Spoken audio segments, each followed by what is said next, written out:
एक रात जब मुंबई सो रही थी, समंदर की लहरें भी थम सी गई थी, तब डोंगरी की एक पुरानी इमारत की छत पर मोबाइल फोन की एक कॉल ने इतिहास बदलने का इरादा कर लिया था। आवाज आई, टारगेट का मूवमेंट क्लियर है, बस एक गोली चाहिए।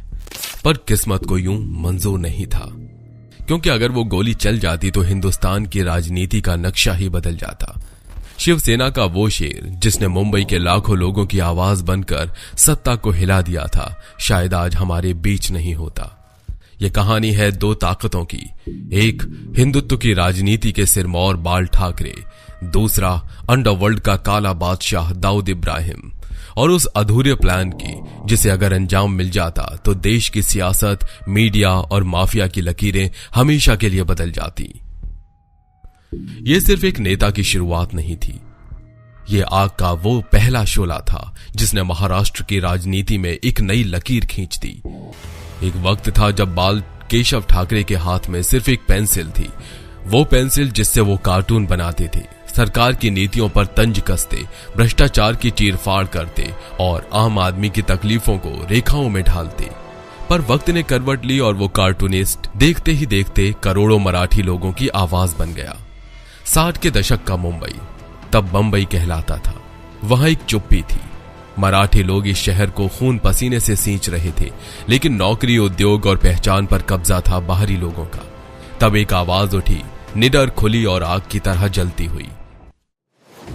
मराठी मानुष के लिए महाराष्ट्र सिर्फ एक राज्य नहीं, हक है। यहीं से शुरू हुई बाल ठाकरे की असली यात्रा। उन्होंने राजनीति का वो रास्ता नहीं चुना जो वोट बैंक से बनता है, बल्कि आंदोलन की वो पगडंडी पकड़ी जिसमें धूल भी थी, जोश भी और गुस्सा भी। 1966 में उन्होंने बनाई शिवसेना, नाम ही ऐसा जैसे कोई युद्ध का उद्घोष। ये पार्टी बनी मराठी स्वाभिमान का प्रतीक, हिंदुत्व की मुखर आवाज और सत्ता के टकराने वाली ताकत। उनकी स्पीच भाषण नहीं बल्कि ज्वालामुखी से निकली आग लगती बातों की तरह। वो बोलते तो शब्द नहीं, हजारों लोगों के सीने में उठती चिंगारियां निकलती। अगर महाराष्ट्र में रहना है तो मराठी मानुष का सम्मान करना होगा, लेकिन जहां ताकत होती है वहां टकराव भी होता है। जैसे जैसे बाल ठाकरे की ताकत बढ़ी, वैसे वैसे दुश्मनों की भीड़ भी लंबी होती गई। राजनीतिक दल, वामपंथी सोच रखने वाले बुद्धिजीवी, सेक्युलर, झंडा बरदार, सभी बाल ठाकरे से या तो डरते थे या उनसे चिढ़ते थे। पर ठाकरे वो झुके नहीं, बल्कि जितनी नफरत मिली उतनी ही आवाज में धार और बढ़ गई। और यहीं से जन्म हुआ उस शेर का जो न संसद का हिस्सा था न सत्ता में, लेकिन फिर भी पूरे राज्य को हिला देता था। दूसरी तरफ मुंबई की उन्हीं गलियों में जहां धूप भी दीवारों से टकराकर छांव बन जाती थी, एक लड़का धीरे धीरे बड़ा हो रहा था। उसकी आंखों में न कोई मासूमियत थी, न कोई डर, बल्कि बस 3 चीजों की भूख पल रही थी, ताकत, पैसा और आतंक। उसका नाम था दाऊद इब्राहिम कासकर, एक ईमानदार पुलिस कांस्टेबल का बेटा, जो देखता था कि उसके अब्बा वर्दी पहनते हैं पर घर के खर्चे के लिए अम्मी को पापड़ बेलने पड़ते हैं। वो देखकर बड़ा हुआ कि ईमानदारी इज्जत तो देती है पर जिंदगी नहीं, और वहीं से उसकी सोच पलट गई। धीरे धीरे वो स्कूल से दूर और अपराध के अंधेरे गलियारों में गहरा उतरता गया। पहले स्मगलिंग, फिर लूट, फिर मर्डर, और गुनाह उसके नाम के आगे एक नई शान बन गया। और फिर डी कंपनी का जन्म हुआ, एक अंडरवर्ल्ड सिंडिकेट जो सिर्फ मुंबई नहीं पूरे भारत के कारोबार, फिल्म इंडस्ट्री, बिल्डर लॉबी और राजनेताओं की नब्ज पकड़ चुका था। दाऊद अब एक नाम नहीं, एक ब्रांड बन गया था, डर का ब्रांड। लेकिन उस ब्रांड का सबसे घातक अध्याय लिखा गया 12 मार्च 1993 को। उस दिन मुंबई ने वो देखा जो शायद कभी सपनों में भी न देखा था। 13 जगहों पर सीरियल बम ब्लास्ट, 257 मासूम लोग मारे गए, सैकड़ों जख्मी। मुंबई का सीना फट गया, हर सड़क पर खून बहा और हर आंख नम हो गई, और हर दिल में सिर्फ एक सवाल था, किसने किया ये? और इस हमले के धुएं से एक आवाज गूंज उठी, बाल ठाकरे की। उनकी जुबान में अब सिर्फ राजनीति नहीं, अब आग थी। उनकी हर स्पीच जैसे दाऊद के खिलाफ ऐलाने जंग बन गई। मुंबई की सड़कों पर शिव सैनिक उतर आए, क्लब, सिनेमाघर, होटल, सब पर देशद्रोहियों को सबक सिखाओ की चेतावनी लिखी जाने लगी। और उस दिन से बाल ठाकरे और दाऊद इब्राहिम दोनों के बीच शुरू हो गई एक अनकही, अदृश्य लेकिन बेहद घातक जंग। और फिर वो पल आया जब शब्दों ने हथियार से ज्यादा तेज वार किया। मुंबई के आहत दिल पर बम धमाकों के जख्म ताजा थे, हवा में अब भी बारूद की गंध थी और लोगों के चेहरों पर डर, गुस्सा और इंतजार का मिश्रण। तभी एक प्रेस कॉन्फ्रेंस में बाल ठाकरे ने उस सन्नाटे को चीरते हुए बेहिचक, बेबाक और बेमिसाल अंदाज में ऐलान किया, मुंबई पर हमला हुआ है और इसके पीछे दाऊद इब्राहिम है। ये एक राजनेता का बयान नहीं था, ये एक युद्ध का शंखनाद था। उस एक वाक्य ने पूरे देश का ध्यान दाऊद की तरफ मोड़ दिया और अंडरवर्ल्ड को ये साफ साफ संदेश दे दिया, अब तुम पर पर्दा नहीं पड़ेगा, तुम्हारा नाम हर चौराहे पर गूंजेगा। शिवसेना के कार्यकर्ता यानी शिव सैनिक जो अब तक नारे लगाते थे, अब मैदान में उतर आए। उनके पोस्टर, उनके भाषण, उनके रोड शो, सब में अब सिर्फ एक चेहरा टारगेट पर था, दाऊद इब्राहिम। मुंबई की दीवारों पर लिखा जाने लगा, देशद्रोहियों को गोली मारो, दाऊद को ढूंढो और मिटा दो। अब सिर्फ हिंदुत्व नहीं, देशभक्ति भी हमारी रगों में है। और दाऊद जो अब तक नेताओं को अपने जेब में रखता था, पुलिस अफसरों को खरीदता था, वो पहली बार किसी ऐसे दुश्मन से टकराया था जो न खरीदा जा सकता था, न डराया जा सकता था, और जिसकी आवाज किसी एक गली से नहीं, पूरे महाराष्ट्र की भीड़ से आती थी।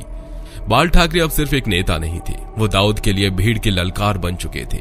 वो ललकार जो दुबई से लेकर कराची तक गूंजने लगी थी और जिसने दाऊद को मजबूर कर दिया था, अब उसे सिर्फ बचना नहीं, जवाबी हमला करना होगा।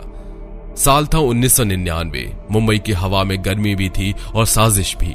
दाऊद इब्राहिम जो उस वक्त दुबई में बैठा था, अपने आलीशान बंगलो, सोने से जड़े फर्श और सुरक्षा के घेरे में, वहीं से उसकी नजरें अब सिर्फ एक आदमी पर टिकी थी, बाल ठाकरे। क्योंकि अब ठाकरे सिर्फ भाषण नहीं दे रहे थे, वो दाऊद के डर को चुनौती दे रहे थे। हर प्रेस कॉन्फ्रेंस में उनका नाम, हर स्पीच में डी कंपनी को ललकार और हर बार शिव सैनिकों का गुस्सा मुंबई की सड़कों पर। और इन्हीं सब के बीच एक रात दाऊद ने अपने करीबी को कॉल किया। आवाज ठंडी थी पर मतलब जहरीला। ठाकरे अब ज्यादा बोल रहा है, इसका माइक बंद करो। यहीं से तैयार हुआ प्लान ए, शिवसेना भवन, वही जगह जहां हर दिन ठाकरे पार्टी के सीनियर नेताओं से मुलाकात करते थे। हर मंगलवार दोपहर के वक्त ठाकरे अपने निवास मातोश्री से निकलते थे और यही वो रूटीन था जिसे दाऊद के लोगों ने ट्रैक किया, डॉक्यूमेंट किया और इस्तेमाल किया। एक पेशेवर शार्प शूटर को चुना गया, ना आवाज ना गुस्सा, सिर्फ टारगेट। वो बिल्डिंग के सामने एक बाइक पर बैठा था, हाथ में मोबाइल और जैकेट के अंदर छुपा हाई कैलिबर स्नाइपर गन। उस दिन ठाकरे की गाड़ी निकलने ही वाली थी। रूट क्लियर था, पुलिस की निगरानी नॉर्मल। शूटर ने अपनी हथेली पसीने से पोंछी और उंगली ट्रिगर पर रख दी। लेकिन तभी एक अनहोनी हुई, ठाकरे की गाड़ी 10 मिनट लेट हो गई। काफिला अभी भी अंदर था। इसी बीच पुलिस की एक अतिरिक्त पेट्रोलिंग वैन उसी गली से गुजरी। शूटर चौंका और उसने तुरंत सिग्नल भेजा, रास्ता क्लियर नहीं है, पुलिस मूवमेंट बढ़ा है। दुबई में बैठे बॉस को मैसेज मिला और फिर एक छोटा सा जवाब जिसने इतिहास का रुख मोड़ दिया, रोक दो। ट्रिगर पर रखी उंगली हट गई, सांसें वापस आई और वो हमला टल गया, जो शायद बाल ठाकरे की जिंदगी का आखिरी हमला बन सकता था। पर सबसे दिलचस्प बात, किसी को पता नहीं चला, न मीडिया को, न सरकार को और न ठाकरे को। यह साजिश इतिहास के पन्नों में दर्ज होने से पहले ही रद्दी की टोकरी में फेंक दी गई। पर यही तो है सच्चा थ्रिलर। जब मौत इतने करीब से लौट जाए तो जिंदगी का हर पल क्रांतिकारी बन जाता है। साल 2000, मुंबई की वो रात जरा ठंडी थी, लेकिन हवा में गर्मी किसी और चीज की थी। खून की बूंदें गिरने वाली थी और अगर किस्मत बीच में ना आती, पहली कोशिश चूक चुकी थी और दाऊद इब्राहिम की बौखलाहट अब चेहरे पर साफ दिखने लगी थी। उसने ठान लिया था प्लान ए नहीं, अब गेम लोकल स्टाइल में खेला जाएगा। इस बार कोई दुबई से कॉल करने वाला सुपारी किलर नहीं था, बल्कि मुंबई का ही एक लोकल गैंग इस काम के लिए तैयार किया गया। गैंग को सीधा टारगेट मिला, बांद्रा स्थित मातोश्री में रात के वक्त घुसो और ठाकरे को खत्म कर दो। प्लान बेहद खतरनाक था। कम से कम 3 गनमैन, एक ड्राइवर और 2 वॉचर्स। रात के अंधेरे में पीछे के गेट से घुसने की योजना बनी, जहां सिक्योरिटी जरा हल्की होती थी। लेकिन कहते हैं ना, कभी कभी किस्मत भी सियासतदानों की रखवाली करती है। जिस रात यह हमला होना था, ठीक उसी शाम ठाकरे के घर पर एक इनफॉर्मल पार्टी रखी गई। न कोई राजनीतिक रैली, न कोई बड़ा ऐलान, बस एक कैजुअल मीटिंग थी जिसमें शामिल थे कुछ चुनिंदा पत्रकार, शिवसेना के कद्दावर नेता और सबसे अहम महाराष्ट्र पुलिस के कुछ सीनियर ऑफिसर। गैंग जब दूरबीन से घर की गतिविधियां स्कैन कर रहा था तो उसने देखा बाहर पुलिस की गाड़ियां खड़ी हैं। गेट पर सुरक्षाकर्मी सामान्य से अधिक मुस्तैद हैं और अंदर हलचल असामान्य है। डर बैठ गया, हाथ कांपने लगे। गैंग लीडर ने मौके पर ही फैसला लिया, आज नहीं, आज ये घर किला बन चुका है। फोन गया ऊपर तक, काम नहीं हो पाएगा, रिस्क बहुत ज्यादा है। और एक बार फिर निशाना चूक गया। दूसरी बार मौत पास आकर लौट गई। दूसरी बार एक शेर की दहाड़ किसी की साजिश पर भारी पड़ गई। अब यहां एक सवाल हर किसी के जहन में उठता है, दाऊद इब्राहिम, वो नाम जो देश की सबसे बड़ी आतंकवादी घटनाओं के पीछे रहा, जिसने 1993 जैसे काले दिन को अंजाम दिया, जिसकी पहुंच दुबई से लेकर कराची और मुंबई तक फैली थी। तो फिर ऐसा क्या था जो उसे बाल ठाकरे को मारने से रोक रहा था? क्या ये सिर्फ किस्मत थी, या ठाकरे वाकई इतने अपराजेय बन चुके थे कि मौत भी उन्हें छूने से डरती थी? असल में जवाब छुपे हैं इन 5 दीवारों में, जिन्होंने ठाकरे को हर बार बचाया और दाऊद की हर साजिश को ध्वस्त कर दिया। नंबर 1, ठाकरे की हाई सिक्योरिटी। ठाकरे कोई आम नेता नहीं थे, वो न सांसद थे न मुख्यमंत्री, पर उनकी सुरक्षा Z+ स्तर की थी।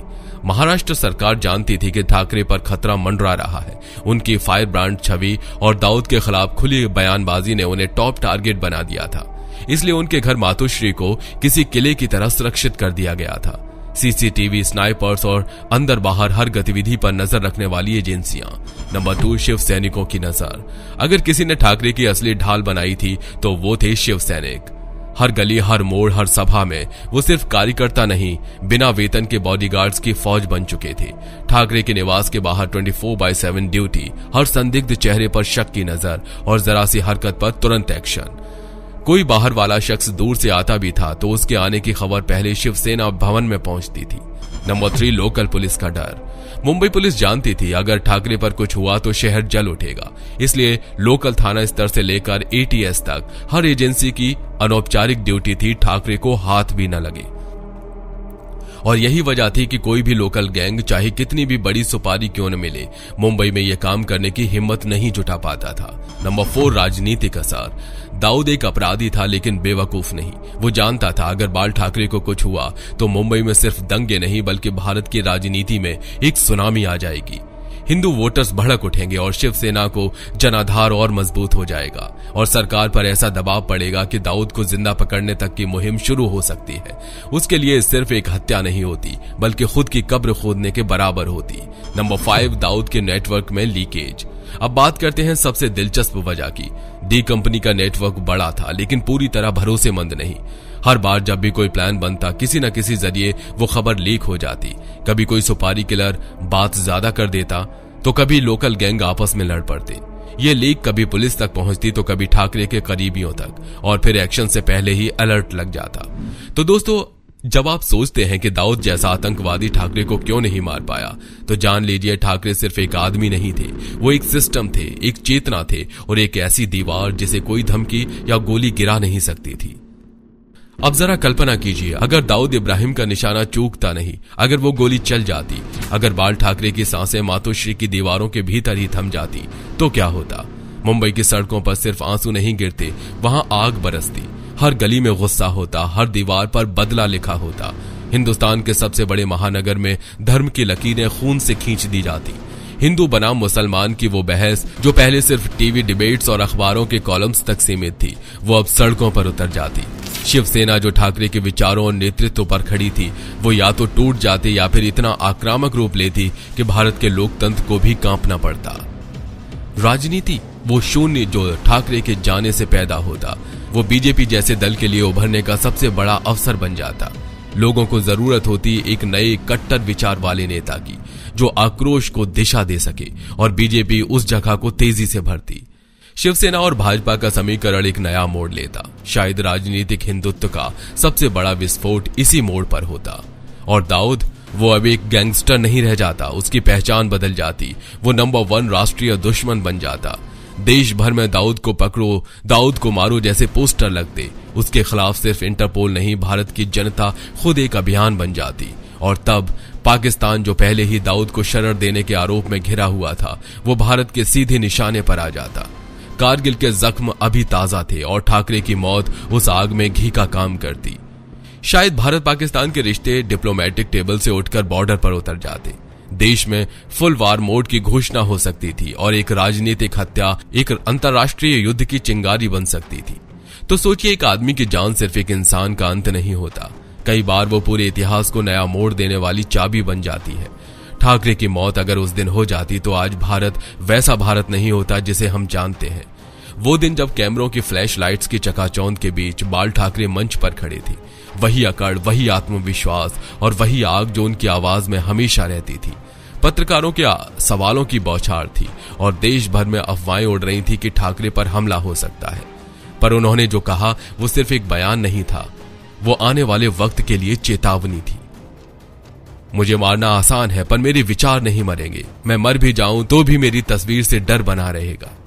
इस एक लाइन में वो पूरा वजूद था जिसे दाऊद कभी खत्म नहीं कर पाया।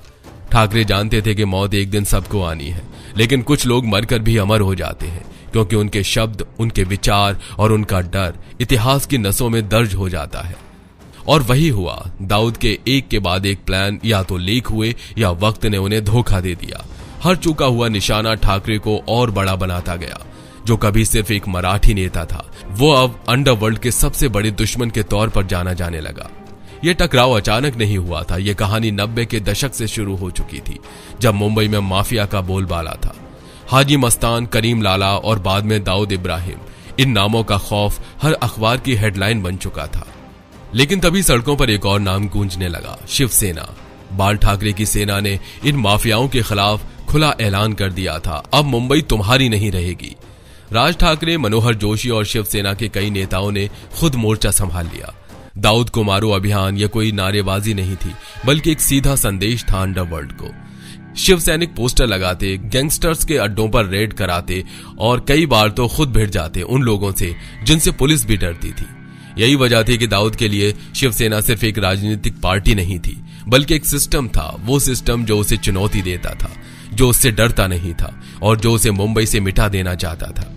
ठाकरे और दाऊद के बीच की यह जंग सिर्फ विचारों की नहीं थी, यह अस्तित्व की लड़ाई बन चुकी थी। बाल ठाकरे कोई आम नेता नहीं थे। उनके शब्दों में वो ताकत थी जो लोगों की भीड़ को भी पल में जनसैलाब में बदल देती थी। जहां बाकी नेता वोटों की राजनीति करते थे, वहां ठाकरे भीड़ की नब्ज पकड़ते थे और एक बार जो बोलते तो लगता जैसे हजारों लोग उस बात को अपने सीने की आवाज बना लेते। उनकी रैलीज में न झूठे वादे होते थे, न चापलूसी की चाशनी, बस एक सीधा, खरा और ललकारता हुआ तेवर। वो उस दौर का इकलौता नेता था जिनकी एक लाइन अगली सुबह के अखबार की हेडलाइन बनती थी। मीडिया न सिर्फ उन्हें सुनता था बल्कि उन्हें टीआरपी का तीखा तड़का भी मानता था। उनके इंटरव्यूज, प्रेस कॉन्फ्रेंस, भाषण, हर जगह कैमरे खुद ब खुद घूम जाते थे क्योंकि लोग जानना चाहते थे आज ठाकरे क्या कहेंगे। और जब कहते थे तो नाम लेकर कहते थे। जहां दूसरे नेता आतंकवाद या पाकिस्तानी तत्व जैसे गोलमोल शब्दों में सच्चाई को छिपाते थे, ठाकरे सीधे बोलते थे, दाऊद इब्राहिम देशद्रोही है। वो नाम लेने से नहीं डरते थे क्योंकि उन्हें पता था डर की राजनीति नहीं, सामना करना ही असली नेतृत्व है। ठाकरे की एक ललकार पर शिवसेना के कार्यकर्ता सड़कों पर उतर आते थे। पोस्टर फाड़ना, विरोध करना और जरूरत पड़ी तो हिंसा पर उतर आना, ये सब आम बात थी।